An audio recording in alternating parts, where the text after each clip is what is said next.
এইবার মাটি দেওয়ার সময় কি দোয়া পাঠ করি আমরা? এই দেখেন, ইনি বলছে, আমি বললে হবে না, ইনি বললেও হবে না। আমার বয়স 32, ইনারটা তার একটু বেশি হতে পারে। আমরা সব কম বয়সের মানুষ, এইখানে যারা বয়স্ক আছেন তাদের এ করতে হবে। ইনি কেন, যদি কেউ 100 বছর বয়সের লোক এখানে থাকেন আর তাকে জিজ্ঞাসা করা হয়, চাচা আপনি ছোট থেকে কি দোয়া শুনে আসছেন, কি দোয়া পাঠ করছেন, তারা বলবে যে আমরা মিনহা খালাকনাকুম এই দোয়া পাঠ করে মাটি দিই। বর্তমানে বাংলাদেশের 3 জন ভুয়ো শায়েখ ফতোয়া দিয়েছেন মিনহা খালাকনাকুম হাদিস কোরআনে নেই, এটা পাঠ করা বিদআত। হায় আফসোস, মিনহা খালাকনাকুম ওয়া ফিহা নুঈদুকুম ওয়া মিনহা নুখরিজুকুম তারাতান উখরা, এ দোয়া আমার লেখা না, আমার আব্বা হুজুরের লেখা না, আলা হযরত না, গৌস পাক লিখেছেন তাও নয়, আবু বকর সিদ্দিক তাও নয়, আমার নবী তাও নয়, তো এটা কার? কোরআন শরীফ সূরা তাহার শেষের দিকের আয়াত। হ্যাঁ, মিনহা খালাকনাকুম এই দোয়াটা কোন এতে নয়, মানুষের লেখা নয়, কোরআনে কারীমের সূরা তাহার শেষের দিককার এটা আয়াত। সূরা তাহা 16 নম্বর পারা 55 নম্বর আয়াতের মধ্যে এটা রয়েছে। যদি একটা ছোট্ট অক্ষর চোখ থেকে আড়াল হয়ে যায় মানা যায়, এত বড় আয়াত, মিনহা খালাকনাকুম ওয়া ফিহা নুঈদুকুম ওয়া মিনহা নুখরিজুকুম তারাতান উখরা, এত বড় আয়াত যদি শায়েখ খুঁজে না পায়, তা আমাদের বললে চাঁদা পয়সা করে একটা চশমা কিনে দিতাম। এত বড় আয়াত যদি কোরআন হাদিসে খুঁজে না পায়, এর থেকে দুর্ভাগ্যের কথা নেই। মরণ খবর শুনে কি পাঠ করেন আপনারা? ইন্না লিল্লাহি ওয়া ইন্না ইলাইহি রাজিউন। আজ আমি চ্যালেঞ্জ করে যাচ্ছি, ইন্না লিল্লাহ পাঠ করা মরণের পরে এটা মরণ খবর শোনার দোয়া নয়, এটাও একটা আয়াত। ওয়াইজা আসাবাতুম মুসিবা ক্বালু ইন্না লিল্লাহি ওয়া ইন্না ইলাইহি রাজিউন। কি বোঝা গেল? কোরআনের কোন আয়াত যদি অবস্থার সঙ্গে সামঞ্জস্যতা পায়, সেটাকে দোয়া হিসাবে ইউজ করা জায়েজ হয়। এইবার আসুন, না খঞ্জর উঠেগা না তলওয়ার তুমসে, ये बाजू मेरे आजमाए हुए हैं। হাদিস নেবে, আসুন ইমামে নববী আল খুলাসার মধ্যে, মুসনাদ আহমদ বিন হাম্বল 22187 নম্বর হাদিস, আসকালানি ইত্তেহাফুল মুহাররার মধ্যে, ইমামে আসকালানি আত-তালখিসুল হাবীরের মধ্যে, বাইহাকি সুনানে কুবরার মধ্যে, আর আহলে হাদিসদের পৃথিবীর সবচেয়ে বড় আলেম মাওলানা আলবানী সাহেব, মাওলানা আলবানী সাহেব আহলে হাদিসদের পৃথিবীর সবচেয়ে বড় আলেম, তিনি আহকামুল জানাইজ কিতাবের মধ্যে এবং ইমাম শওকানি নাইলুল আওতারের মধ্যে, ইবনুল মুলাক্কান বদরুল মুনিরের মধ্যে, হযরত জিয়া মাকদেসি সুনানুল আহকামের মধ্যে একটা হাদিস নিয়ে এসেছেন। এতক্ষণ হাদিসের কোন কোন কিতাবে এটা আছে রেফারেন্স পেশ করলাম, এবার হাদিস শুনুন। عن أبي أمامة الباهلي لما উদিআত উম্মে কুলসুম বিনত রাসূলিল্লাহ, যেদিন নবীর মেয়ে হযরত উম্মে কুলসুম ইন্তেকাল করলেন, তাকে কবরে শোয়ানো হলো। ফাকালা রাসূলুল্লাহ, নবীর মেয়ে হযরত উম্মে কুলসুম ইন্তেকাল করলেন, তার মাটি দেওয়ার সময় আমার নবী নিজে এই দোয়াটা পাঠ করেছিলেন। শুধু আমার বাড়ির কিতাব নয়, আহলে হাদিসদের পৃথিবীর সবচেয়ে বড় আলেম মাওলানা আলবানী। আরে আলবানী যাকে সহি বলে এরা সহি মানে, আলবানী যাকে জয়ীফ বলে এরা জয়ীফ মানে। আলবানী উঠতে বললে ওঠে, আলবানী বসতে বললে বসে। সেই আলবানী সাহেব আহকামুল জানাইজের মধ্যে এই হাদিসকে নকল করেছেন। হলো, চলুন আগের দিকে যাই। এইবার আপনারা কিন্তু মাটি দেন কিভাবে? একবারে না 3 বারে? हाँ, यहाँ अगर मैं छोड़ दूं तो कल चाय की दुकान में फिर आपको ये लोग पकड़ेंगे कि तुमरा माटी तो दाओ 3 बारे। एटा की आछे किताबे? हाँ हाँ, सवाल आप करो, जवाब मैं देता हूँ। अल जौहरातुन नय्यारा, अल फतावा अल हिंदिया, এই সমস্ত পৃথিবী বিখ্যাত কিতাবগুলোর মধ্যে লেখা আছে আল মাররা আল উলা, আল মাররা আসানিয়া, আল মাররা আসালিসা। প্রথম অংশে এটা, দ্বিতীয় অংশে এটা, তৃতীয় অংশে এটা, এইভাবে করে মাটি দিতে হয়। হলো, এইবার এ তো হলো। কোরআন পাঠ করলে কষ্ট হয় কারোর, ক্ষতি হয়? আজ পর্যন্ত কোন নন মুসলিম, কোন অমুসলিম এই দাবি করলো না কোরআন পাঠ করলে কষ্ট হয়। দাড়িওয়ালা টুপিওয়ালা শেখ ফতোয়া দিলেন মিনহা খালাকনাকুম, এটা পড়া বিদআত, এটা পড়লে গুনাহ হবে। আয় আফসোস, কোরআন পাঠ করলে গুনাহ হয়। এখন এখানে কোরআন পাঠ হচ্ছে, কারোর অসুবিধা হচ্ছে? কোরআন পাঠেও অসুবিধা হয়, একজনের হয়। কার হয়? জিনে ধরা রুগী। ওর সামনে সূরা জিন যদি তেলাওয়াত হয়, কুল উহিয়া ইলাইয়া আন্নাহু ইসতামা'a নাফারুম মিনাল জিন্নি বলে ফুঁক দেওয়া হয়, তো ও নাচে, খুব অসুবিধা হয়। তো কোরআনের আয়াতে যদি কারো অসুবিধা হয়, জানতে হবে ও ধরে আছে, জিন নয় শয়তান। তো শুনুন, আগের দিকে যাই। এরা বলছে মরে গেল তো সব শেষ, মরে গেল সব শেষ, আর দোয়া করার দরকার নেই, মরে গেল সব ক্লোজড। যুক্তি দেয় আবার, কি যুক্তি? বলছে চাকরি শেষ হয়ে গেলে বেতন বন্ধ হয়ে যায়। আমি বললাম ঠিক বলেছেন, চাকরি শেষ হলে বেতন বন্ধ হয় এটা আপনার জানা আছে, পিছন থেকে পেনশন চালু হয় এটা আমার জানা আছে। হলো কেমন? সরাসরি হাদিস শুনুন। হাদিসের মধ্যে আসছে আমার রাসূল কি বলছেন?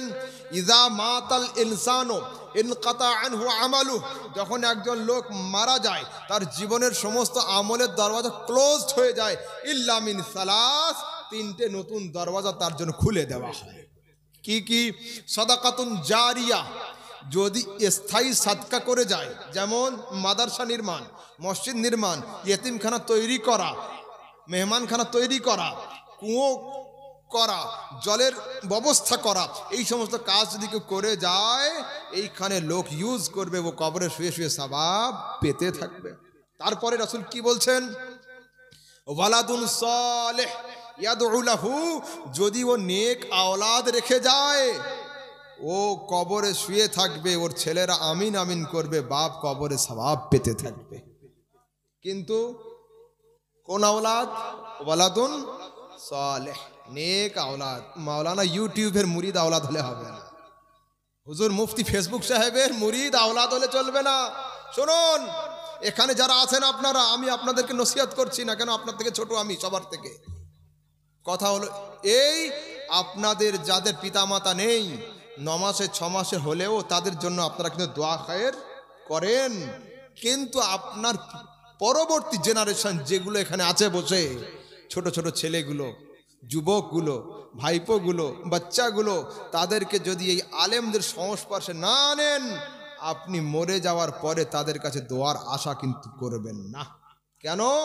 তারা ইউটিউব দেখে দেখে শিখে নিয়েছে, মরে গেলে আর দোয়া করতে হয় না।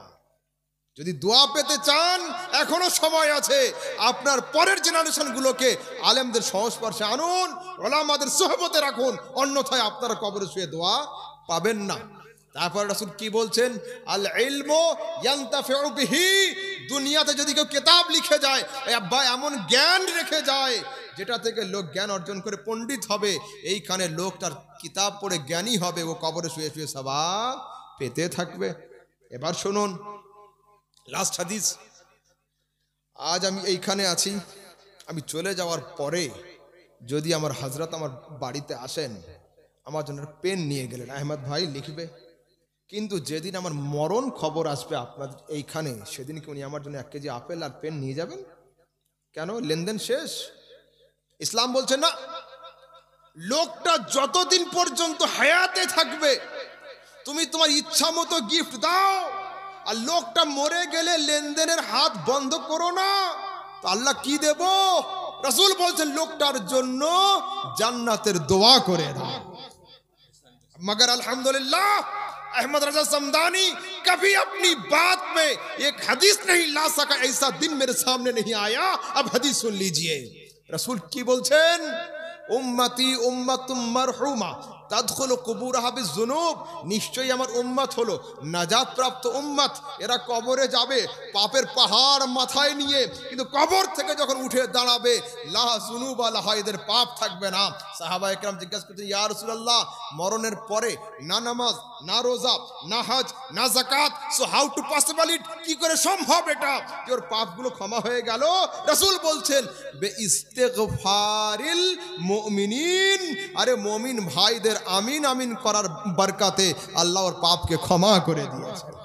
সেই জন্য খবরদার যুবকরা, কৃপণ হবেন না। যারা দোয়া করেন এরা কিপটে, তোমরা কৃপণ হবে না, কৃপণতা করবে না।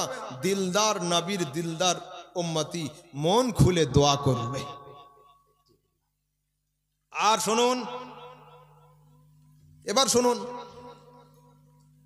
এটিএম মেশিন জানো তোমরা? এটিএম মেশিন জানো তো? এটিএম, হ্যাঁ,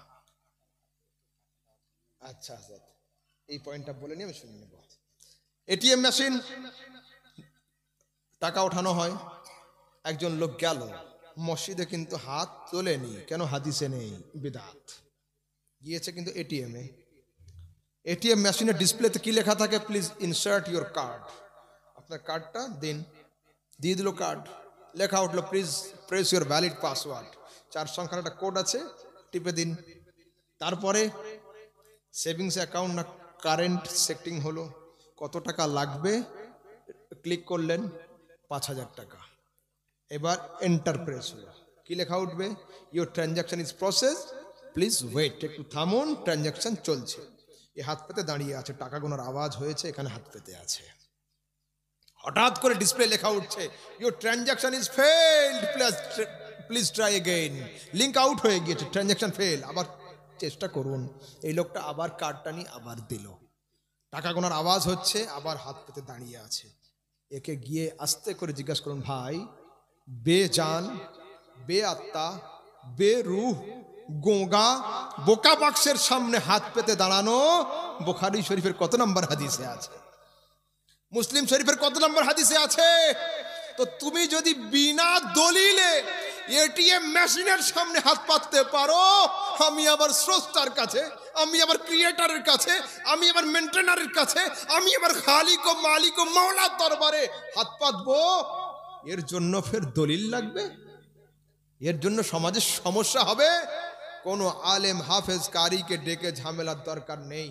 রাতের অন্ধকারে লাইটকে অফ করে দিয়ে যদি নিজের অন্তরকে জিজ্ঞাসা করে, হাত তোলা চলবে না, চলবে না, ওর অন্তরে ঈমান থাকলে ওই ফতোয়া দিয়ে দেবে, হাঁ রে পাগল, আল্লাহ ছাড়া চাইবি কার কাছে? এ নিয়ে সমাজে সমস্যা হবে কেন? খবরদার যুবক, আমি যতগুলো রেফারেন্স করলাম এর থেকে ডিটেলসে আমার যে অফিসিয়াল পেজগুলো আছে ওখানে দেখো, তাতে হাওয়ালা সহ রয়েছে। জি কিবলা,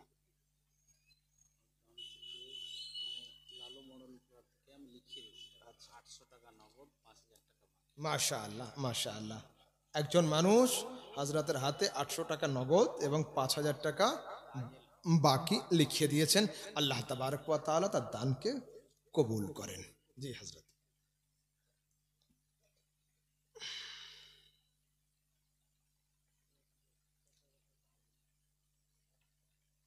আচ্ছা, এইখানে যে 4টে প্রশ্ন আছে এগুলো সব আমি ক্যামেরার বাইরে উত্তর দেবো, সেই জন্য আগেখানে বক্তব্য হয়ে যাক, তারপরে যখন শেষ হবে ওটা তখন এটা বলবো। হ্যাঁ, সোশ্যাল মিডিয়া এগুলো বলার নয়। আচ্ছা, আর কারো কিছু জানার? আচ্ছা ঠিক, আনতে যান। আর কারো কিছু জানার আছে? হ্যাঁ, মাযহাব। ওয়ালাইকুম আসসালাম রহমতুল্লাহ। মাশাআল্লাহ মাশাআল্লাহ, হ্যাঁ উনি কিছু দিবেন। বাবু শোনো, আহলে সুন্নাত না আহলে হাদিস? তোমরা কারা? আহলে সুন্নাত, আমরা আহলে সুন্নাত। ভালো করে এবার বুঝে নেন। জি, কি আছে, প্রশ্ন আছে?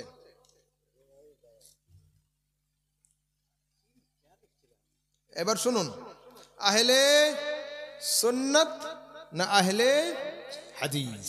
মন দিয়ে দিল থাম কর শুন লো। দুধের রং সাদা হয়, দুধের রং সাদা হয়, দুনিয়ার সমস্ত সাদা জিনিসের নাম কিন্তু দুধ নয়। কয়লার রং কালো হয়, কিন্তু দুনিয়ার সমস্ত কালো জিনিসের নাম কয়লা নয়। ঠিক তেমনি সমস্ত সুন্নাত হাদিস হয়, কিন্তু সমস্ত হাদিস সুন্নাত নয়। বুঝাতে পারলাম? আচ্ছা, এ সম্পর্কে মালদার কুতুবগঞ্জের প্রোগ্রামে মাযহাব সম্পর্কে ডিটেলস আলোচনা করেছিলাম, দেখে নিও ওটা। আজকে জাস্ট অল্প টাচ করব। কোরআনে কারীমের মধ্যে একটা আয়াত আছে, ইয়াউমা নাদউ কুল্লা উনাসিম বিইমামিহিম, the day when I shall call every people with their leaders. কিয়ামতের দিনে আমি আল্লাহ প্রত্যেক মানুষকে ডাকবো আপন আপন ইমামের সাথে, আপন আপন ইমামের সাথে। এই আয়াতের ব্যাখ্যাতে আল্লামা ইসমাইল হাক্কি তাফসিরে রুহুল বায়ানের মধ্যে সরাসরি 4টে মাযহাবের নাম জিকির করে দিয়েছেন।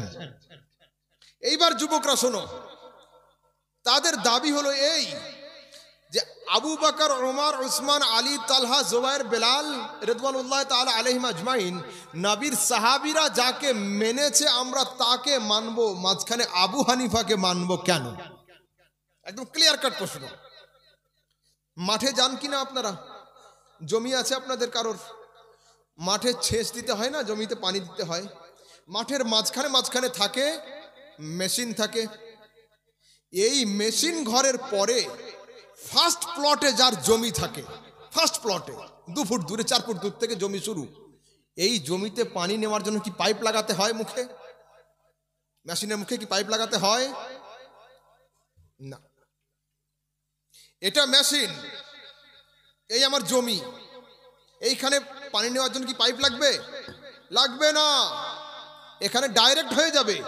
আর যে জমিটা 5 বিঘা পরে আছে, ওই জমিতে পানি নিতে গেলে হয় পাইপ লাগাতে হবে মুখে, আর নয়তো ছোট একটা ক্যানেল করতে হবে। তো আবু বকর, ওমর, উসমান, আলী, তালহা, জুবায়ের কোন ইমামকে মানবে কেন? তারা তো মুহাম্মাদি সমুদ্রের আশেপাশে বসবাস করত। জোহর নবীর সঙ্গে, আসর নবীর সঙ্গে, মাগরিব নবীর সঙ্গে, এশা নবীর সঙ্গে, ফজর নবীর সঙ্গে। যখন যে সমস্যা হতো, ইয়া রাসূলুল্লাহ এটা কি হবে, ইয়া রাসূলুল্লাহ ওটা কি হবে, সমস্ত মশলা নবীর কাছ থেকে শিখে নিতেন। কিন্তু আমাদের জমিগুলো নবী থেকে 1500 বছর দূরে। আমরা নবীর যুগের মানুষ নয়, সাহাবার যুগের মানুষ নয়, তাবেঈর যুগের মানুষ নয়, তাবেঈর যুগের মানুষ নয়। তো আমরা চাই মুহাম্মাদি শরীয়তের পানি নেব। তো সেই জন্য এই যে পাইপ বিছানো হয়েছিল আর ট্যাপ লাগানো হয়েছিল, এই বড় পাইপ আর ট্যাপের নাম হলো ইমামে আজম আবু হানিফা।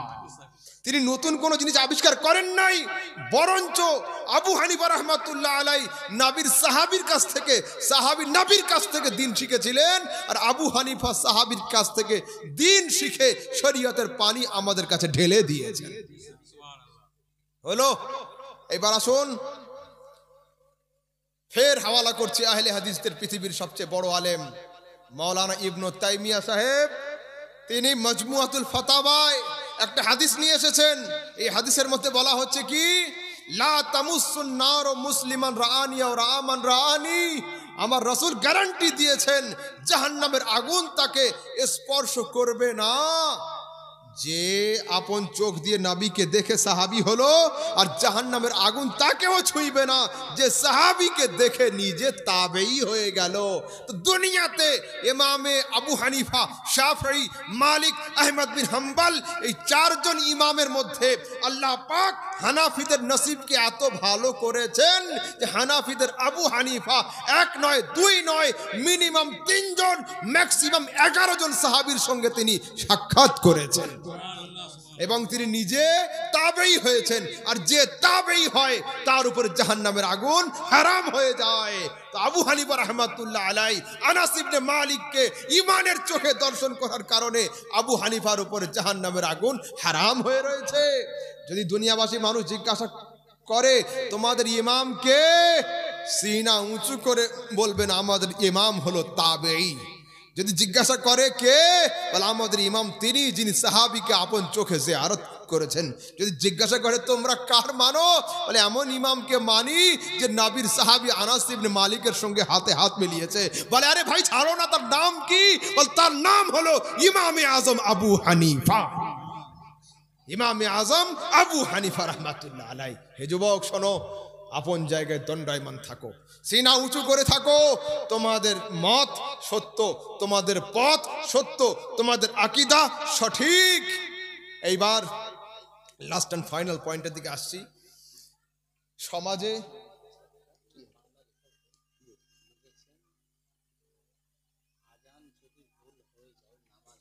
আচ্ছা এবার শুনুন, নবী সাল্লাল্লাহু তাআলা আলাইহি ওয়াসাল্লামের হাদিসগুলো শুনলেন। এইবার আমাদের সমাজে যুবকরা আলেমদেরকে খুব হয়রান করে, তোমাদেরকেও দোকান দোকানে হয়রান করে। কি বলে, একটা পয়েন্ট যদি সামনে নিয়ে আসো, কি জিজ্ঞাসা করবে, এটা হাদিসে আছে? তুমি বললে হ্যাঁ এটা হাদিসে আছে। ভাই সহি হাদিসে আছে? হ্যাঁ সহি হাদিসে আছে। বুখারীতে কি আছে হুজুর? বুখারী শরীফে থাকলে মানবো, অন্য কোনো কিতাবে থাকলে মানি না, তার উপরে আমল করি না। এই দাবি যদি কেউ করে, কি করবেন? সঙ্গে সঙ্গে একটা সাদা কাগজ নেবেন। যুবক আমার দিকে, আমার দিকে, আমার দিকে প্লিজ, এদিকে ওদিকে নয়। যদি কেউ দাবি করে বুখারীতে যা আছে মানি, আমল করি, এর বাইরে যা আছে মানি না, কি করবে? একটা সাদা কাগজ আর পেন নিয়ে হাতে ধরিয়ে দাও, বলে এতে সই করে দাও, বুখারীতে যা আছে আমল করি, বাইরে যা আছে আমল করি না। যদি হয় কি করবে? তারপরে বলবে। কবরে কটা প্রশ্ন হয় যুবক? কটা প্রশ্ন হয় কবরে? আমাদের কলকাতায় 3টে হয়, তোমাদের মালদাতে কটা হয় কবরে? হ্যাঁ 3টে হয়। ধ্যান দাও এদিকে। কবরে 3টা প্রশ্ন হয়। মান রাব্বুকা, মা দীনুকা, মা কুনতা তাকুলু বিহাক্কে হাযার রাজুল, বা সহজে আছে মান নবিয়্যুকা, তো নবী কে হলো। তা বল পুরা বুখারী শরীফের মধ্যে এই দুটা প্রশ্ন, আল্লাহর প্রশ্ন বুখারীতে নেই, দ্বীনের প্রশ্ন বুখারীতে নেই। বুখারীর মধ্যে একটাই মাত্র প্রশ্ন আছে, নবীর প্রশ্ন। মা কুনতা তাকুলু বিহাক্কে হাযার রাজুল, এই চন্দ্রমুখী মোহাম্মদ সম্পর্কে তোর আকীদা কি ছিল বল, সাল্লাল্লাহু আলাইহি সাল্লাম। তো যদি কোনো আহলে হাদিসের ভাই দাবি করেন বুখারীতে যা আছে মানি, বাইরে কিছু মানি না, বল বুখারীতে 3টে প্রশ্ন নেই, একটা আছে, বল আজ থেকে তোকে একটা মানতে হবে, 3টে প্রশ্ন আর মানা যাবে না। মুসলিমদের পেশাব করার তরিকা কি? দাঁড়িয়ে না বসে? বসে, ঠিক তো?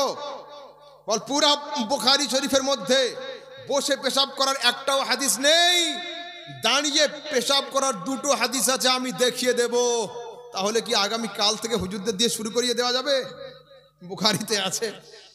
বুখারীতে বসে পেশাব করার হাদিস নেই, দাঁড়িয়ে আছে। তার মানে কি শুরু হবে না? কেন হবে না? ওটা হাদিস, সুন্নাত নয়। সুন্নাত হলে আমরা আমল করতে পারতাম, ওটা হাদিস, আমল হবে না। মুসলিম সমাজে একসঙ্গে এট এ টাইম কটা বিবাহ করা যায়? 4টা ম্যাক্সিমাম। আমার নবী সাল্লাল্লাহু আলাইহি ওয়াসাল্লাম কাছে কটা ছিল? আমাদের 9 জন বা 11 জন স্ত্রী তার কাছে ছিলেন, আম্মা জান ছিলেন আমাদের। এটা হাদিস, কিন্তু আমাদের জন্য আমল করা হবে না। কেন? সুন্নাত না হলো। তারপরে আমাদের কালেমা কি? লা ইলাহা ইল্লাল্লাহ মুহাম্মাদুর রাসূলুল্লাহ। নবী কি পড়তেন? লা ইলাহা ইল্লাল্লাহ ইন্নী রাসূলুল্লাহ বা আনা রাসূলুল্লাহ। এটা হাদিস, আমাদের জন্য আমল করা হারাম। কেন? একমাত্র নবী ছাড়া কেউ বলতে পারবে না আমি নবী। হলো কি হলো? তার মানে যে হাদিসে থাকলেই আমল হবে তা নয়, যেটা সুন্নাত হবে সেটা উম্মতির জন্য আমল হবে। এইবার শুনে নিন, আমরা কারা? আহলে সুন্নাত। আহলে সুন্নাত এই বাক্যটা হাদিসে আছে না নেই? আলহামদুলিল্লাহ, কিতাব খোলিয়ে তিরমিজি শরীফের মধ্যে সরাসরি আহলে সুন্নাত ওয়াল জামাত শব্দ লেখা রয়েছে, সিহাসিত্তার তিরমিজি শরীফের মধ্যে। আর একটা হাদিস আছে, আল কামিল বলে একটা তারিখের কিতাব আছে। হযরত ইমামে হুসাইন রাদিয়াল্লাহু তাআলা আনহু কারবালা যুদ্ধে বক্তব্য রেখেছিলেন। বক্তব্যের শেষে তিনি বলেছিলেন, আওয়ালাম ইয়াবলুকুম কাউলুন মুস্তাফিজ, তোমাদের কাছে কি আমার নবীর প্রকাশ্য সেই বাণী পৌঁছয়নি? কালা লি ওয়ালে আখি, আমার নবী আমার এবং আমার ভাই হাসান সম্পর্কে ঘোষণা দিয়েছিলেন, আনতুমা সাইয়্যিদা শাবাবে আহলিল জান্নাহ ওয়া কুররাতু আইনি আহলিস সুন্নাহ। আয় হাসান আর হোসাইন, তোমরা হলে জান্নাতি যুবকদের সর্দার আর আহলে সুন্নাতের নয়নের মণি। আল কামিল ফি তারিখের মধ্যে রয়েছে। আর শুনুন, আব্দুর রাজ্জাক বিন ইউসুফ সাহেব, বাংলাদেশের পণ্ডিত, ইনি বলেছিলেন, আমি আমার টুটা ফুটা বিদ্যা দ্বারা দেখছি জান্নাতে একটাই দল যাবে, তার নাম হলো আহলে হাদিস। আজ থেকে 6 বছর আগে আমি চ্যালেঞ্জ করেছিলাম তার ভিডিও সহ, যে পৃথিবীতে আহলে হাদিস বলে কোনো দল নেই। ভুল বললেন আপনি। আর আপনি বলছেন আহলে হাদিস ছাড়া কেউ জান্নাতে যাবে না। সারা পৃথিবীর আহলে হাদিসদের সবচেয়ে বড় আলেমের নাম হলো মাওলানা ইবনে তাইমিয়া। ইবনে তাইমিয়ার ফতোয়ার কিতাব জানি না কোনো আহলে হাদিসের দপ্তরে আছে কি না আছে, কিন্তু আলহামদুলিল্লাহ আমার দপ্তরে আছে, মিশর থেকে নিয়েছিলাম। 20 খণ্ডে সমাপ্ত এই কিতাবের দ্বিতীয় খণ্ডের 67, 97 আর 92 পৃষ্ঠাতে 3 বার লিখেছেন, ফাইনাল ফিরকাতান নাজিয়া আহলুস সুন্নাত ওয়াল জামাআহ, জান্নাতে যাবে একটা দল, তার নাম হলো আহলে সুন্নাত ওয়াল জামাআহ। কে লিখছেন? আহলে হাদিসদের পৃথিবীর সবচেয়ে বড় আলেম। কি লিখলেন? জান্নাতে যাবে একটা দল, তার নাম হলো আহলে সুन्नत व जमात। मैं कहता हूं अगर माफी चाहिए अभी भी टाइम है, आ जाओ, बॉर्डर के उस पार रहोगे तो पासपोर्ट को इनवैलिड कर दिया जाएगा। আহলে সুন্নাত আলহামদুলিল্লাহ এমন এক অবস্থার নাম, এমন এক জিনিসের নাম, যেটার জন্য আমি নয় সারা আরব দুনিয়া আহলে হাদিসদের পৃথিবীর সবচেয়ে বড় আলেম তিনিও লিখেছেন জান্নাতে যাবে একটাই দল, তার নাম হলো আহলে সুন্নাত ওয়াল জামাত। मेरे भाइयों, किसी से मेरी दुश्मनी नहीं है, सिर्फ दीन के मामले में अल हुब्ब फिल्लाह वल बुग़्ज़ फिल्लाह। जितनी बातें मैं कह रहा हूं अल्हम्दुलिल्लाह सियासत की हदीस की रोशनी में कह रहा हूं। अल्लाह के लिए गज़बनाक बनो, अल्लाह के लिए मोहब्बत करने वाला बनो। तो मैं जो भारी बातें कह रहा हूं लिल्लाह कह रहा हूं, जो मोहब्बत भरी बातें कह रहा हूं ये भी लिल्लाह कह रहा हूं। আচ্ছা, আপনাদের কারো কোনো প্রশ্ন আছে? যুবকরা কোনো প্রশ্ন আছে বাবা তোমাদের? তাড়াতাড়ি বলো, আছে কোনো প্রশ্ন? হ্যাঁ হ্যাঁ, জিজ্ঞাসা করুন যদি কারো কোনো প্রশ্ন থাকে। না না, মুখে বলুন না, মুখে বলুন, বলুন তাড়াতাড়ি, সময় কম। আচ্ছা, মাশাআল্লাহ, গুড। আহলে সুন্নাত হতে গেলে 5 ওয়াক্ত নামাজ লাগবে না শুক্রবার লাগবে? হলো মশলা বুঝুন।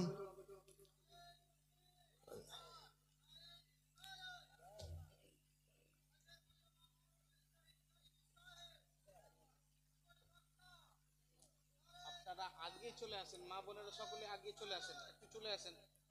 আমাদের শেষ বক্তা নারে তাকবীর, নারে তাকবীর, নারে রিসালাত। একটু দাঁড়িয়ে যান, আগে আগে চলে আসুন তো। খুব সুন্দর বক্তব্য রাখবেন, আওয়াজ খুব সুন্দর, জীবনীর বক্তা।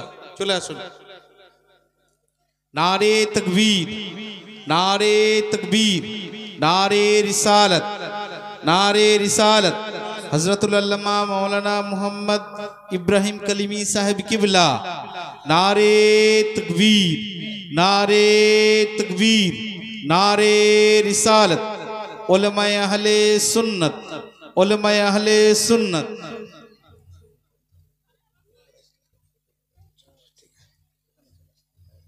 আসুন, ভালো আছেন? আসুন, आप तशरीफ रखिए, तशरीफ रखिए। क्या किसी का भी हो,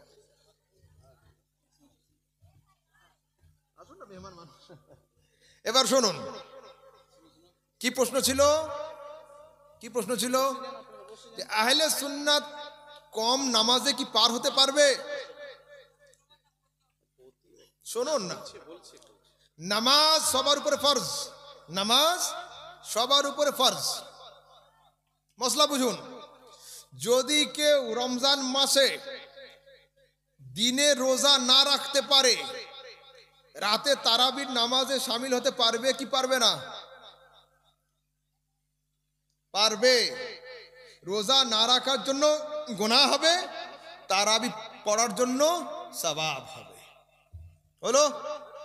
যদি কেউ মা বাবার সঙ্গে ঝগড়া করে হাই স্কুলে যায়, স্যার কি ভর্তি নিবে না নিবে না?